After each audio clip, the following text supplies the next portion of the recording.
And we are back. Yes, we Ladies are. and gents, for another amazing segment of Iconic Konvo with Diamond. and you know your boy Dejan Talks. How you guys doing? Don't be a hater all your life. You know what I'm saying? The boy fresh out. With Diamond and Coach Betty. Fortunate. Oh, that's true. That's true. Notice, I ain't dressed down today because I know Coach was coming. So I had to throw on a little blazer real quick. Well, get see, my what had tie happened was ready. I got rained on, so we're not going to talk about that. Get rained on. I drive 5 hours to get here. Really? He's so exaggerating, you guys. So tonight I'm excited about this show because we have a special guest celebrity in the building. Yes. Repping Haiti. Repping Haiti. You know what I'm saying? Because we know we had all these New Yorkers up in here. Getting tired of y'all New Yorkers, you know what I'm saying? I'm tired of these New Yorkers. That's okay. Don't be a hater over there either. However, we have the legend in the building, Coach Betty. Good evening, Miss Coach Betty. How are you doing this evening? Good evening, Deja. I'm doing well. How are you?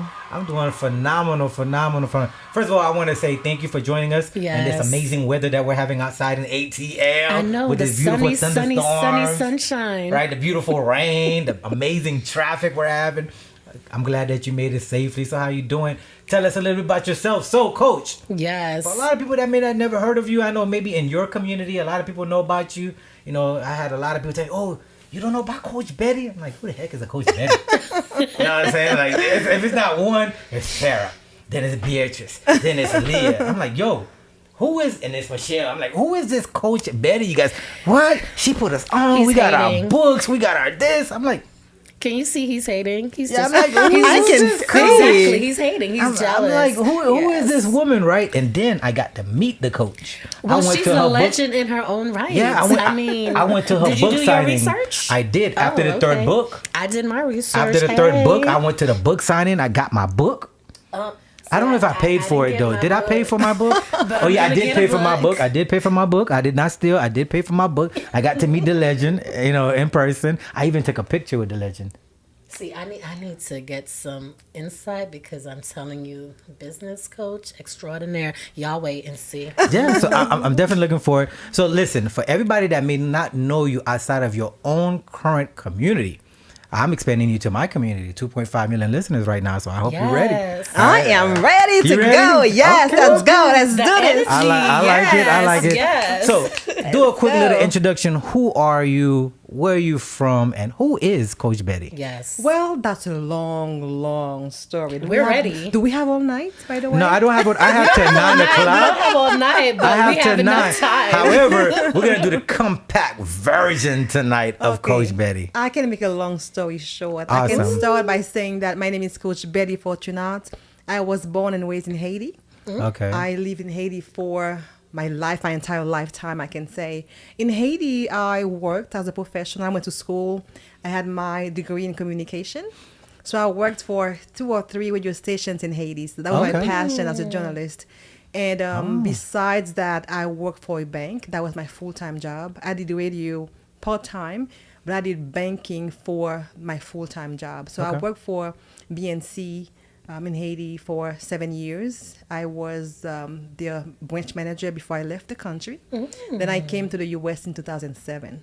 Okay. When I came here, I was hoping to really find the American dream, but it was a nightmare. Ooh. Don't say that too loud now. Simply Don't because say that. I was explain. hoping to transition from my banking experience to the banking here. Ah, But okay. I was really disappointed to know that it was not for me. And my own family member told me that, well, you are, minority, women, don't speak the language, so forget about the banking. People like you, they do housekeeping, CNAs, that's how they make a living. So you better go to this path to be successful. Oh, wow. So that was kind of what I was, getting into when I moved here. So coming to a country with no prior background of the culture, the way it works. So it was really hard. It was a nightmare, like I said earlier, to adjust and become who I am today. Wow. You said a mouthful. Did she ever? You got a background like that too. You Jamaican? I think we all do. I'm Haitian. Shoot, I got a background like that. Yeah. We all do, and it's unfortunate. We can relate. Coming from the islands, it's a hard transition, especially coming into a new culture, not understanding thing is programs, and the mindset is totally different. So to have to quote unquote rebuild yourself to try to fit in to the American lifestyle, it's a little bit difficult. However, with your background, and I love what you said, you talked about journalism, which is something that I believe that stuck out like a sore thumb. And I believe that's what placed you where you are right now, because instead of banking, and from my research, it shows that, you do have that, but the journalism portion of what you did brought you here. And I want to talk about that. I don't want to talk about the negatives of what people said that you couldn't achieve, because guess what? You're living proof that you did achieve it, and much more. So check. I love it. So what drove you to the breadth of, or the arms of journalism? Yes. Well, I think it found me. It found you. I like that. Because I was, like you can see, I'm very elegant, well-spoken. Yes. That's cute. And in my country, it was the same. You have to sometimes, dim your own light. Absolutely. And I was at the bank. I was working at the bank at that time. I was a receptionist. It was my first year. Okay. I graduated from BWE. I was like a flight attendant. I wanted to fly and then be, cute and stuff like that. So I went to school for flight attendant. But I was not able to get a job because I didn't have a visa back then. Okay. So I was, not able to really follow my dream. Therefore, I went to a bank. They hired me as a receptionist. All I had to do was answer the phone, say, hello, how are you? Welcome to BNC. So I did that perfectly well. And then one day, a guy came to me, to my desk at the bank. He walked in and said, your voice is amazing. Yes. Can you please come to a show for me? Okay. That's how it is. I've been there. If not, I called the bank just to listen to you talking. So he came to me just like that. I was at first skeptical because I didn't know him. But after I spoke with him for a while, I ended up accepting the offer. That's how I started in radio, by doing a morning show. Yay. Because they love the voice. They still do, by the way. The voice is everything. And that's how I ended up really going to school for it. I spent a year. Okay. Good. And then I really I loved it, and I worked for more radios. I did more shows, and when I came here, I still stay in contact with it. So That's awesome. I know fell you in got. love with it. I know you're gonna jump in, but there's a couple of things that stuck out to me that I want to highlight it and create a good transitional bridge for. So as I listened to the story of your desires and aspirations, your dreams, kind of a little bit got shut down. However, you did not let that deter you based on the position that you had at that moment. You were grateful and you did your best at it. So when I was listening to your cadence and your transitions, I heard a level of humility, right? I heard a level of humility because you could have been bitter. That's a choice. It's a choice. It's a choice to be better or bitter. It's a choice, right? It's a choice to be happy or sad. It's a choice. And you chose that, you know what? I have this receptionist position. I'm not flying around the world. However, I'm going to put my best foot forward. That then led to something that you probably didn't even know that you had inside of you. Somebody saw another gift, another talent inside of you that you were not even pursuing. And they wanted to invest in that talent. And I think a lot of times, our listeners right now, we've had a dream we've been pursuing for 10, 15, 20 years. It has yet to manifest. But we're currently in an environment, but because we're so fixated on what has yet to manifest, we're fixated on that. We're not putting our best foot forward where we're currently at. Thus, not allowing us to probably reap all of the benefits of our current position. And it's no fault to our viewers. Society has created such a false illusion of it's greener on the other side. And never settle. Oh, you should never settle, girl. Or you should never settle, guy. You just should never settle. But if you do your best here, you never know where it's going to take you. And you saw the fruits of that. In addition to that, there was something else that you stated to me that really resonated when you first started off with your introduction. And I think I fell for that same illusion, that mirage, That American dream. Land of opportunity. Right? The Street American lined dream. with gold. I mean, I was so desperate for it, I took a boat to get to it. I ain't even have a visa. I took a boat at 6 years old. And then that boat took me straight to prison in Cuba at 6 years old. I ain't had no visa. That's how desperate I was for it. A 6-year-old kid on a boat coming to America, right? What was it about the marketing tactic of America that portrayed opportunity and whatever morality or whatever concept you created in your head? And then how did you feel when you saw the reality of what you faced when you actually got here? Well, that's a great question. Well, thank you. I appreciate you. I try to give some pretty decent questions. I do my best. I must say that, as most of us may know, that this country does a great job with the marketing of the way they portray that country outside. Oh, So what they sell to the world, To the global is market. different Correct. than what is actually happening. So for me, living in a third world country, all I saw was the beauty, the lights, the Hollywood. Oh my God. The girls are super, cute, and the cars. You see money, you see the dollars. So that was really attractive in a way.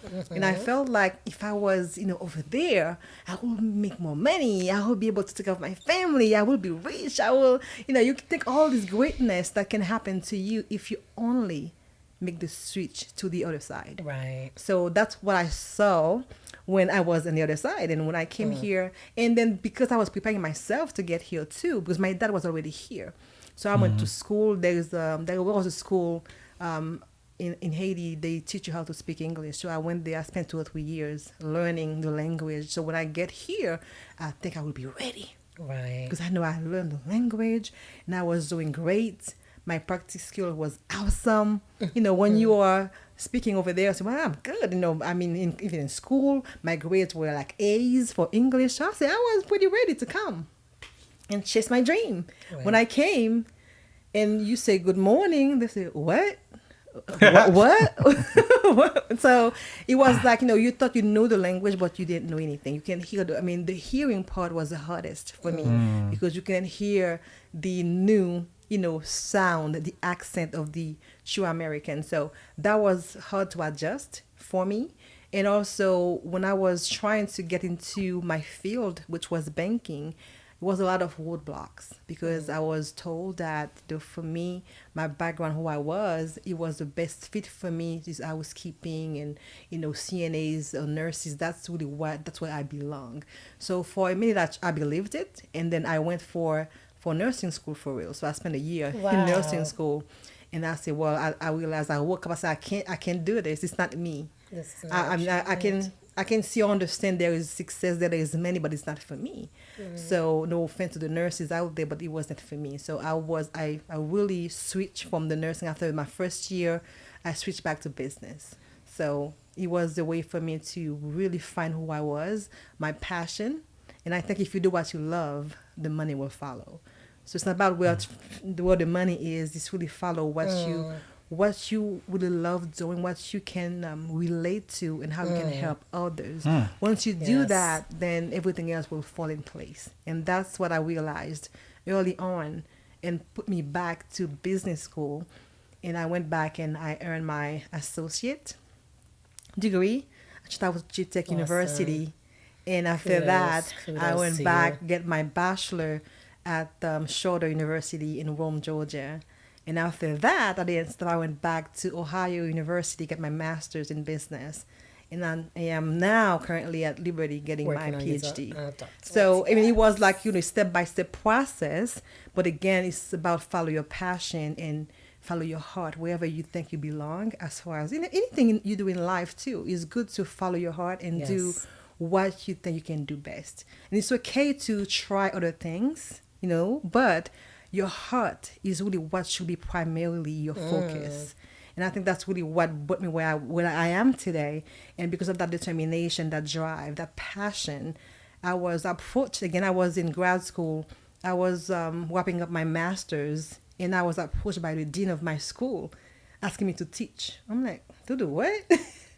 to teach. So that's how I really I started teaching in university level, because I was approached to do so because of the way maybe I carry myself, my passion for what I do, and I was really offered the opportunity to do so. So I'm happy, and I'm really blessed to say that I'm still, doing that until today, to impact other adult learners, to show them, hey, if I can do it, you can do it too. Yes. And it's a great way to empower them and show them there's light at the end of the tunnel. You can do it if you stay focused and you do what you love.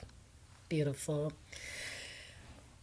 There's so much to Amazing, amazing it is. So I wanted to, and I know we have a time limit, but just bear with me. So Dejan posed a wonderful question, and you answered it eloquently. Thank you for that, with so much detail. What I wanted to get, or for you to look into the camera and let our viewers know how that impacted you when you were told that your dream could not be fulfilled because this country,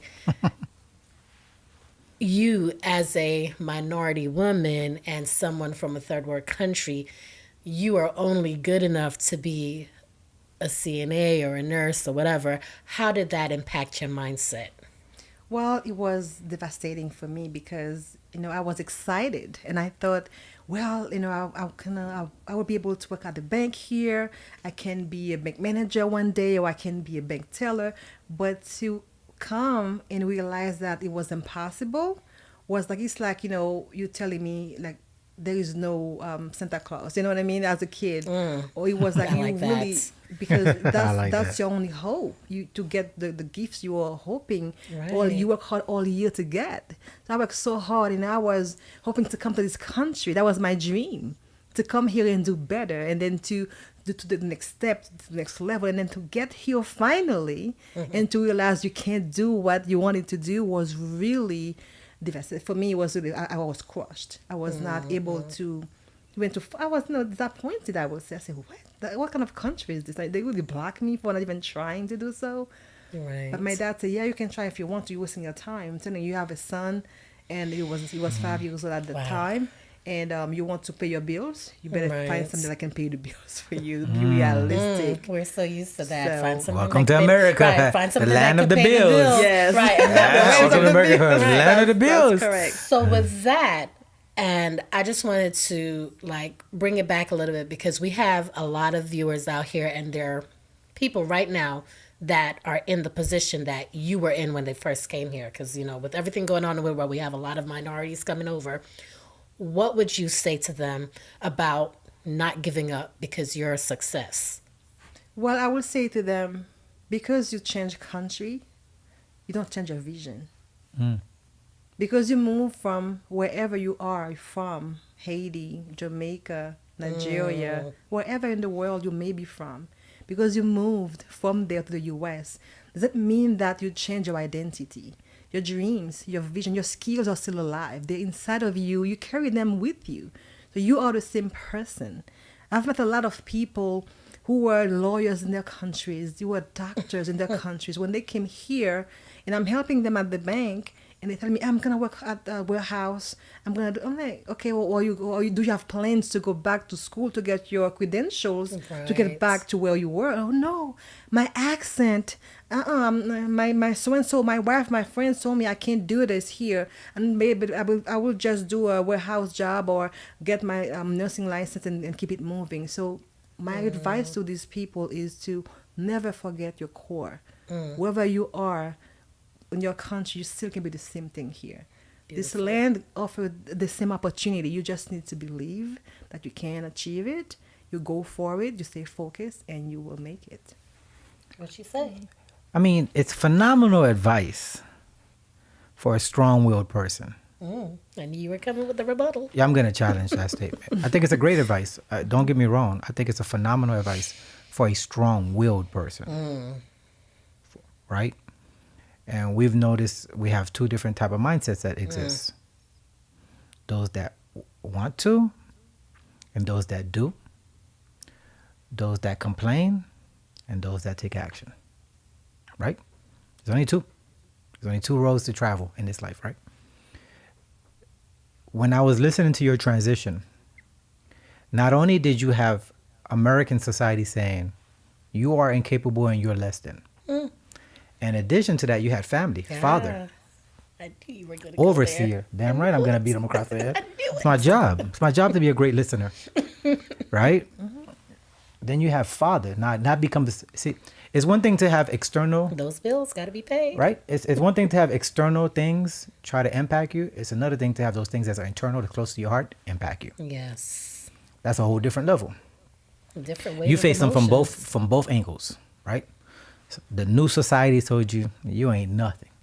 Listen, you better go clean this bed, right? go change them sheets. I don't care what you did in your country, in this country, because of your accent, not because of your credentials. Correct. Because of your accent. Nothing else. Let's be real. Let's call it for what it is. Call it ace of ace, right? Because of your accent, you're not qualified. Correct. Not because of education, not because of experience. Because she had those. Oh, absolutely. Right? And then we got family saying, well, listen, you can't do it. You're a single mom. You got a 5-6-year-old child. You now no longer live in luxury. You live in responsibility. Welcome to America, right? That's a huge shift in mindset and the way we were accustomed to and what we were accustomed to. So from going on the top of the mountain where I'm having successes and I've accomplished and I've already sacrificed to now being saying all my sacrifice is worth nothing. That takes a level of will now, right? It does. Because regardless of what we may want to achieve, but if we don't have the will to go past our feelings, we're not going to achieve anything. True. Nothing's going to be achieved. However, you had this indominant will about you. You have this physical presence about you as well. It shows in your character. It shows even in the beginning about yourself. If you don't highlight yourself, then who will? You did that earlier, right? That's part of your indominant will. Not everybody possessed that, believe it or not. Okay? So you had that. If you could speak, like my colleague was saying earlier, to a representation of you that may not have that level of confidence, that doesn't believe in themselves the way you believe in yourself, that doesn't have that indominant will and needs a little extra boost to reassure them that, you know what, you've gone this far, go a little bit further. How would you address that Haitian, Jamaican, Nigerian, as you echoed earlier, to not give up and settle for what they're saying is their value? Well, I do it every day. As I meet them, I had the opportunity to work for the bank, for several banks here, and I see them every day. I see them as a client. I see them as my employees. To have bankers, I have tellers who are from India. I have some from Europe. Everywhere in the world, and they are not willing to even advance because of the way they sound. And I've seen clients who come for transactions and still have the same mindset. In the school that I'm teaching, I see it every day. I have students who are in the military. They are adults, but they are afraid of making a move just because the way they look or the way they sound. So I'm dealing with this every single day. Wherever I go, it's in my face. So I am consistently coaching them, empowering them, reminding them how great they are. The person they are inside is still alive. So whatever they used to do back home, you still can bring it back here. So I'm doing this with 2 words of encouragement. I refer them to books. And I find out with my book, my latest book, my third one, just for that reason specifically. And I also try to connect them to a group of people who can help them overcome this specific, to me, it's an obstacle. And I kind of keep them engaged by staying connected with them, either via, social media or other means. So I do this, like I say, every single day. I feel like it's a calling at this point because where I turn, there is someone who needs that boost to do better. I'm going to transition to something that you just highlighted.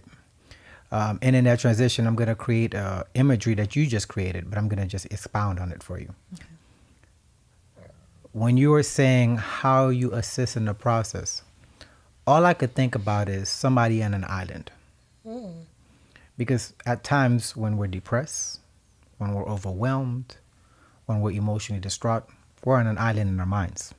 It's only me. Woe me. Right? And we don't see no way out. We don't see resources. Half the time we can't reach out to the resources because we're so fixated on the problem more so than the solution. Right? And as I was listening to your transitions and your ways of assisting, I realized that you create more than an island of one. You create a community around them. Right? Because I was listening. You plug them in. You provide this. You do that. You personally don't just give the advice and then remove yourself. You stay engaged. That's why she, Right? earned that title, coach. Exactly. Okay. So I realized that the underlying message is that sometimes it's not that we don't have the value, but we do need that community to reinsure and push us. And that's literally what I just heard from you, right? Yes. One vital aspect of that community that you've personally created was a book. And it has something around accent, I think. Yes, the color of your accent. You know, I'm Haitian, so my accent is atrocious. Right? And you wrote a book called The Color of Your Accent. I was in love with this book simply because of my accent got me stabbed 3 times. My accent got me shot twice. My accent got me beat up multiple times. My accent got me a broken rib, and my accent got me homeless. I know the value of my accent. It hasn't always been shining in a good light. I haven't always seen my accent as something positive. So when I hear the naysayers, kind of like what you heard when you first came to this country, it magnified the echo of the lies. I mean, it totally magnified it, right? Yes. And there's so many others out there that's experiencing And now the I don't same. know if I should take this as a compliment or a backward slaps. When they look at me, you are so articulate. You speak very good. Are you sure you're Haitian? Are you sure? I've mastered the language that they provided to me better than they have mastered it. True. And now they look at me and said, wait, now my own people don't even know I'm Haitian. Right? My own Haitians look at me like, you're not Haitian. Yes, I am. My own people don't even. I've mastered the other language so well. Now my own people look at me like, you're not one of us. Now I messed up so bad. I went too far. I don't even know how to go back to my own people, right? So Not true. but for you, because you're an islander, but even amongst my own community, No, I do they don't get even it. recognize the fact that I'm one of them anymore. Get it? Because I took offense to my accent. And I challenged myself to be better than the person that presented to me But it's the the same. notion. It is the same for, I believe, for every Oh yeah, everybody that comes islander or from anybody that comes from A third world another country. Exactly. Even Europe, like Yeah. it's the same thing. You're challenged to learn the English language in its perfected essence, right? The stolen language. However, you master it to the point where, as he said, you go back to your cultural vibe. You're vibing with your people. And, for me, the same with you. Oh, you're not Jamaican. Where in Jamaica are you from? So you have to explain yourself, and then you have to give like definitive answers. You have to make sure that everything makes sense, because they're like, oh, I don't hear an accent. And then when you break it up, but what do you mean you know your one accent? I wish about your talk. Away I come. And then they're like, oh, okay. Or, my Haitian crew, like I have friends, I'd be like, hey, stop by, say my boo. They're like, okay, you know a little something. But I believe we all experience that, because they're like, okay, you speak so well. And then what I used to, no, not used to, I still despise, I won't use the word hate. Oh, you speak so white. Excuse me? I didn't know that white was a language. Wow. I've learned that language recently myself. Help me understand that. But however, it goes back into the point, your book, The Color of My Accent, right? And when I first heard it, I'm like, this is an interesting title. I love it. I'm really curious now, right? Because all my life, my accent has always been viewed in a negative connotation. Never in a positive light, because I have no positive experience to come from there, right? So what... I want to make sure I phrase this properly, because I want to get as much meat of the answer as I can. And I'm going to challenge you. That's my job. ahead. My job is to make your little brain work. So That's because her book challenged you. it did. It really did. So in for lack of better words, what pushed you out of your comfort to meet other people where you were at to even decide I'm going to present this to the world? And I think when I went to your book signing, I challenged you. And I said, this is cute what you're doing here in your book signing. I'm mean. Yeah, I'm mean. I'm sorry. I'm that guy. I'm not nice. It's cute, but you're presenting this book to the wrong group of people. I think I told you that. You remember this, right? You did. I said, you're presenting this book to the wrong group of people. These people don't need this book. They may need it to re-encourage them, but they've been here for 50 years. If they're not re-encouraged right now, oh well. However, the people that need to understand the value of our accent is not even us. It's everybody else that doesn't see the value in it. Very true. Which was the main catalyst of why I said, I'm bringing you on here, right? Beautiful. Right? That was my main catalyst. Because somebody else needs to hear this besides my people or her people. Correct. 'Cause we already know the value of our accent. We already know the down and the good sides of it, right? What drove you to present something that has been so horrified by American society? Well, that's a great question. Well, thank you. You know, I try to do a Deja. decent job. Listen, I don't do too savvy. I'm a pretty decent interviewer some days. Some days. Yes, but the book idea came from my own experience because I've been there, done that. It was easy for me to bring that topic to the world. And why is because I thought at first when I came here, I adjust, of course, but I was still able to work for I can say Delta, for example. I worked for them for 2 years. I was like a French specialist. As a French specialist, I answered the phone for Air France and for booking and reservations. And one day, I think the English side of the company was down. They had some problems. It was the weather. Some employees didn't come to work. They were short-staffed, pretty much. And they asked me to cover that side. Oh, my Lord. That was the worst night ever. Because my first call, literally, I didn't have a script, by the way. When you answer the phone, you know this company. And you were so comfortable with the French Delta script. Airline. I mean, and both you have the script anyway. Okay. I was pretty much comfortable with either one. So my first call, literally first call on the English side, I was waiting to say, hello, welcome to, blah, blah, blah. How can I help you?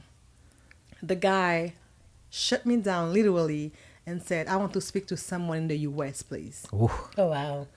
Ooh. I'm like, I am in the U.S. the last time I checked. I did not move back to Haiti, right? Uh-huh. So he said, well, but I need somebody who speak English then better. Ooh.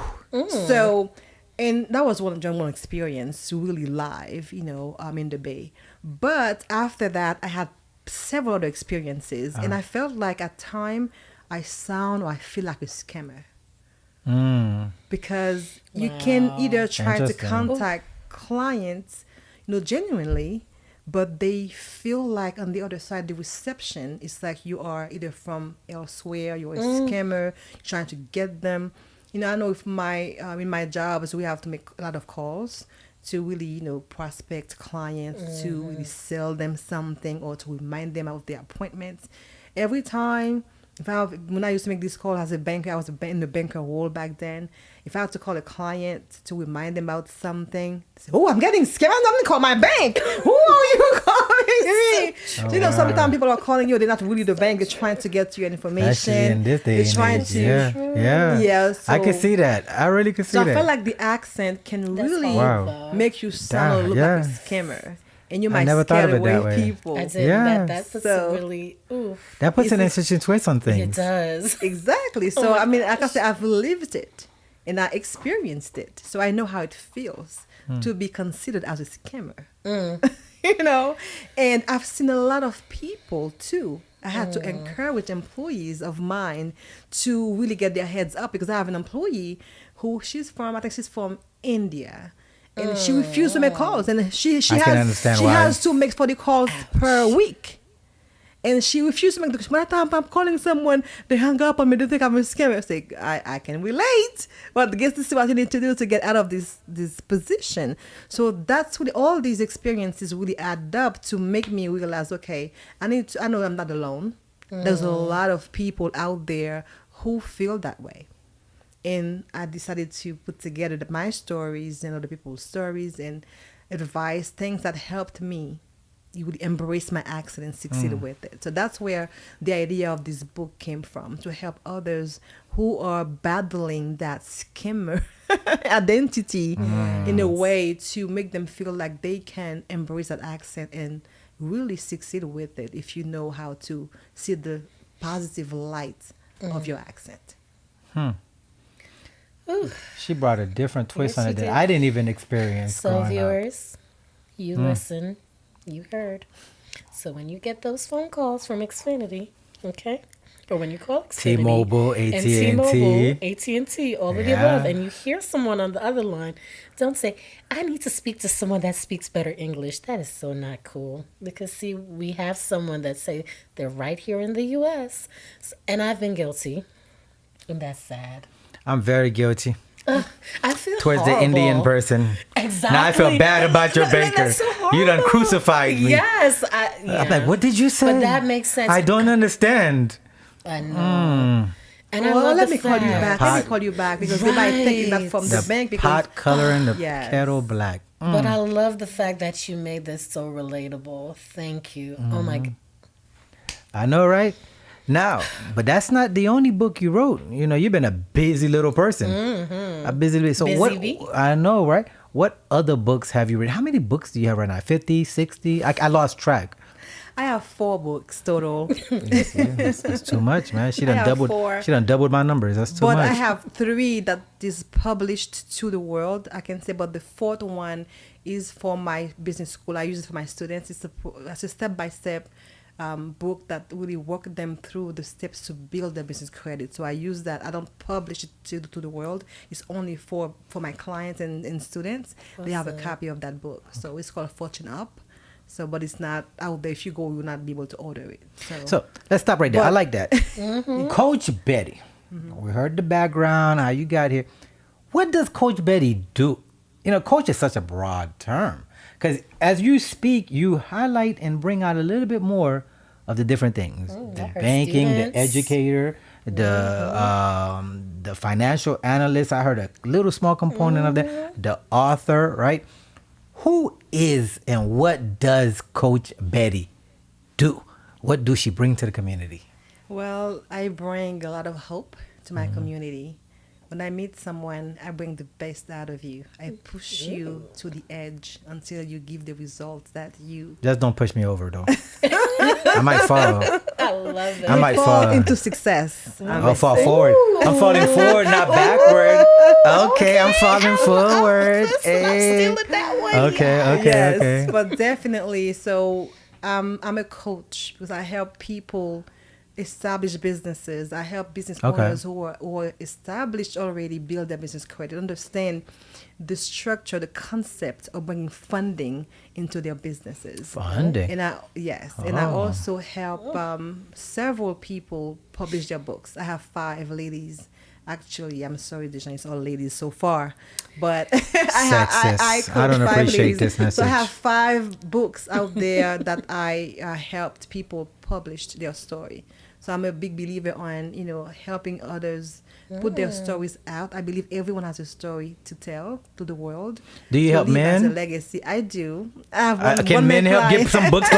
We need a voice too. We have stories. Sounds like she is a great panelist for Sis Expo. Sis, Yeah, y'all can did you talk that hear off my. I want to know about the Yes. men. I want to write Yes. books. I need help. So about the Sis Expo with Coach Betty. You said something? I'm sorry. Yes, so I hate that's it. pretty much what I do. So I do really 2 main things. I have other hats. Like I said, for me, when I came here and I've heard that I was not able to, to me it was a challenge. My dad told me that I only can be successful by being in the healthcare industry. I said, I'm going to prove you wrong. So I went ahead and get all the licenses in the world. So I'm a licensed realtor. I went to school, Yes. I'm a licensed professional. I can, help you with your finances, annuity, retirement plan, life insurance. And I have several licenses because I Yes. was really getting busy to show him that, I can be successful without being in the healthcare industry. There are so many other professionals who are Yes. doing well and they are not in the healthcare industry. You know, I mean, of course there are a lot of them on the healthcare industry that are successful too, but you don't have to be in the healthcare industry to follow your passion. So you can be successful wherever you are. If you're in the right place, you follow your heart, you can be successful. As time is winding down and we're getting towards the end of this amazing conversation that has evoked and evolved, we'll probably have to steal you and bring you back at a different time. So, quickly, what do you got coming up, and what should the people be looking for? Secondly, how can people get plugged in with Coach Betty? How can we follow you? How can we support you? How can we buy books? What do you got coming up? Let's go ahead and plug that in within a couple of sentences. That's the fun part of the show. Let's do it.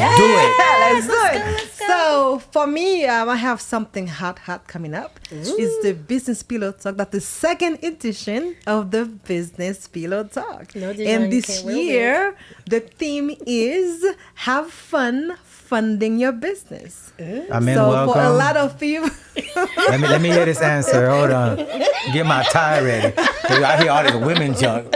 Our men welcome. Women conference. There we go. But we have can I wear a wig? Can I show up with a wig? Maybe. Let's talk about that offline. But Beatrice, we got to go buy some lingerie later. My hairy legs are showing up. But definitely, it's a great conference for women in business to come and learn how. That's in the Atlanta area? Yes. Okay, awesome. Atlanta area.